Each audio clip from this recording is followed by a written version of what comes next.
Welcome to the Ben Daniel podcast where we're calling a spade a spade. Great to be here with you guys today. Clutch 22, folks. Because the representation that she currently has, the agent that she currently has, there's really only one job that this agent, Miss Erin Kane, has to do. And that's negotiate.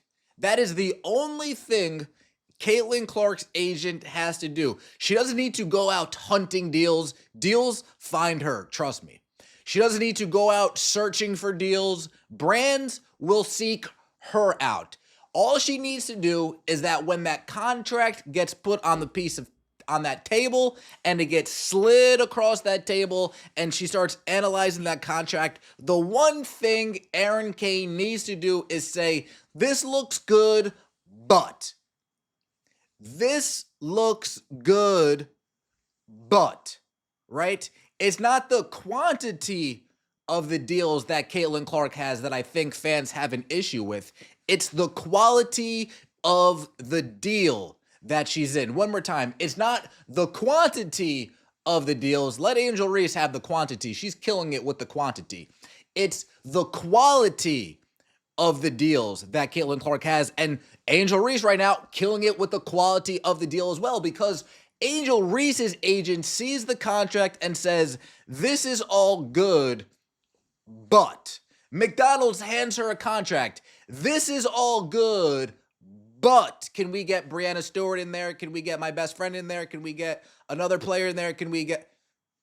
You see the difference? This is all good, but when Erin Kane sees a Nike contract, this is all good. And that's it. And then Nike says, oh, she has a softie as representation. This is going to be easy. Erin Kane, all you have to do is negotiate. And what brings us to this? Agent, fevers, Caitlin Clark, WNBA players deserve higher pay. First sentence of this article, it's not possible to fully compensate Indiana Fever star Caitlin Clark for what she has meant to the WNBA. Now, people want to say, oh, she's just bigging up Caitlin Clark so much you can't compensate her. Fair enough. If that's my agent, what I'm saying to her, oh, you better find a way for me to get compensated. Whether it's not by the WNBA, there better be somebody, there better be something out there somewhere that makes me feel compensated for what I'm bringing. That's the difference between Erin Kane, Caitlin Clark's agent, and Janine Agbanaya, I hope I got that correct, Angel Reese's agent. That's why we're saying Caitlin Clark needs to turn into Clutch 22. You think Rich Paul? Rich Paul has already aired out Nike 3 times by now. Rich Paul has already called out XYZ 6 times by now. Rich Paul would have already said, Kathy Engelberg, do you know what you're doing? On Twitter 7 times by now. Again, it's not the quantity of the deals, it's the quality of the deals. Her agent is soft, period. There's no negotiation around. Her agent lies on her back and lets the companies rub her on the tummy like a dog. That might have sounded harsh. I didn't mean for it to come across as harshly as that sounded. Will Caitlin Clark ever be paid by the WNBA what she's really worth to that league? I don't think that's possible, said Kane, who also represents WNBA Defensive Player of the Year Nafisa Collier, Arike Ongogbowale, and a host of other prominent athletes. She's part of a larger player body. They all need to be paid more. She should be recognized for what she has done and what she's brought to the league from an economic standpoint. It's as simple as that. They all need to be paid more. This sounds like somebody who isn't aware of the pit that the WNBA has been prior to Clark's arrival. One more thing, just piggybacking off of what she said here, going to show how soft she is as an agent. Representing Nafisa Collier, representing Arike Ongogbowale, representing Nafisa Collier. How dirty did A'ja Wilson's PR team do Nafisa Collier this past season? How much of a masterclass did A'ja Wilson's team give Nafisa Collier's team? A'ja Wilson's team's already pumping in the media that she's the MVP, while Nafisa Collier's representation and agency is quiet, not pushing one bit of PR and marketing for their client, while the WNBA new fans, oh, she's actually good. The player that the new fans would actually gravitate to, her agent is Caitlin Clark's agent, who unfortunately is soft. So Nafisa Collier, maybe you need to get bigger representation too, and that narrative out in the media would be a little bit more beneficial to you. Arike Ongumbawale, okay. A player who is so good, whose agent allowed politics within the league to stop her from being selected to join WNBA Team USA camp. Again, that's how soft Erin Kane is. It's not the quantity of the deals, it's the quality. I'm representing Nafisa Collier, folks. I'm going on a campaign. Defensive Player of the Year, MVP. Look at what Nafisa Collier had to work with last year. Look at what A'ja Wilson had to work with last year. And I am pumping it to every and anybody who wants to hear that. Not Erin Kane. Not Erin Kane. How much money did Nafisa Collier miss out from potential deals she could have gotten if the correct narrative was out in the media last year? Again, folks, these players don't think logically. It's all kumbaya until their pockets get hit. But nobody brings it. Oh, your pockets could be getting hit, but you're only in your 6th year. Once you get to year 8, then you can really get the money that you deserve. What? Huh? Arike Ongumbawale? Arike, your brother plays for the Texans. If I'm representing Arike, what collabs can I do between Arike, her brother, and the Texans to build a profile of this team? To build a profile of Arike?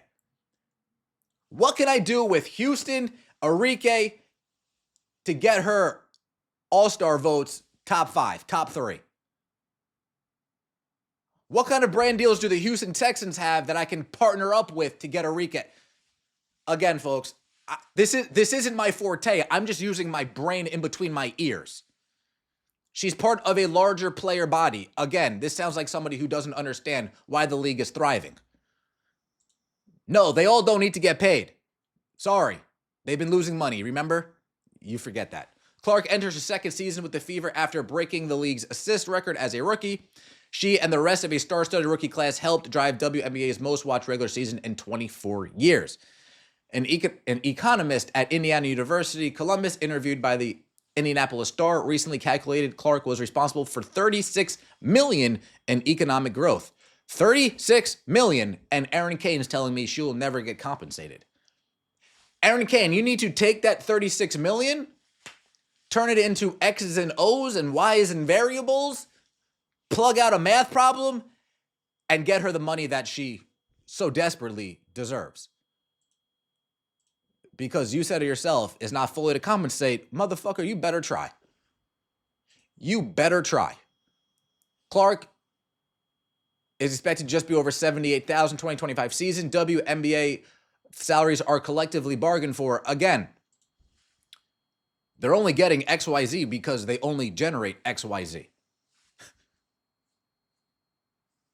Erin Kane still doesn't get that. She's soft. She's old guard, doesn't get it. Rich Paul, new guard, he gets it. Janine Agbanaya, new guard, she gets it. Folks, I'm telling you right now, it would be insane if Caitlin Clark had Miss Janine as her lawyer. I mean, the quality of her deals would be astounding. The most important thing has always been getting WNBA players paid for what they do on the court, Kane said. I'm very, very hopeful for the CBA negotiation that will be progressive and move the line forward a lot. Right? LeBron ruined the NBA. But guess what? Rich Paul cares more about LeBron and LeBron's pockets than the NBA and the NBA's pockets. That's the type of selfishness that you need when you get to negotiation rooms. Unrivaled, which wraps up its first season in mid-March, currently pays its players $220,000. It's called an investment fund. They literally dipped into it and said, this is a nice chunk of money to pay these players. Here, and let's see if we can continue to turn over enough money to where we don't have to continue to dig into our pocket. We just don't understand that. A league, by the way, averaging 190,000 viewers. That's about to crumble real quick. I think we're ready for a spinoff from the WNBA, Kane told ESPN. I just think that the NBA is incentivized to make decisions that are good for the NBA, and those are not aligned with what's good for the WNBA. And so, for the sake of the league that I work in, I want women in basketball to make clean, clear choices that are in there.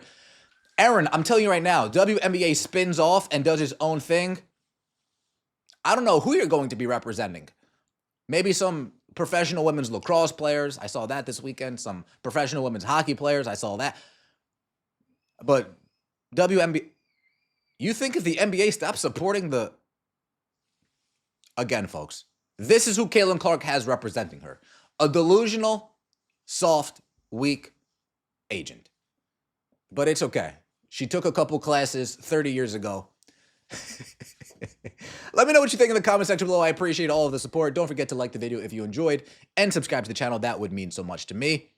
Let's get Caitlin Clutch Clark going. Caitlin, Janine Agbanaya, make amends. Caitlin Angel, Jesus, fucking match made in heaven. That's money right there. We'll see you next time, and as always, take it easy.